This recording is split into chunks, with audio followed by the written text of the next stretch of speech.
नमस्ते माझ्या भावांनो, माझ्या बहिणींनो.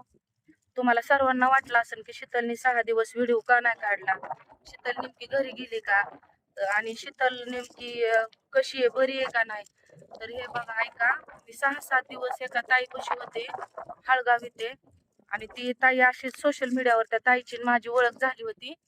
तर त्या ताईपाशी होते, आणि ताई खरंच मी तुला मनापासून माफी मागते ताई, मी तुला न विचारता तुझ्या घरातून आले. ताई, त्याचं कारण असू शकतं की ताई तुम्हाला 6-7 दिवस आधार दिला, आणि मी जास्त दिवस नाही तुझ्यावर बोज म्हणून राहू शकत ताई.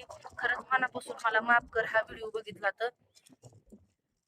ताई, मावशीला सॉरी बोल. आणि मला सपोर्ट करा भावांनो, बहिणींनो. मला पैशाची भले कुणी सपोर्ट नका करू, पण माझी आयडी फॉलो करा आणि माझ्या YouTube आयडीला सबस्क्राईबर करा. धन्यवाद.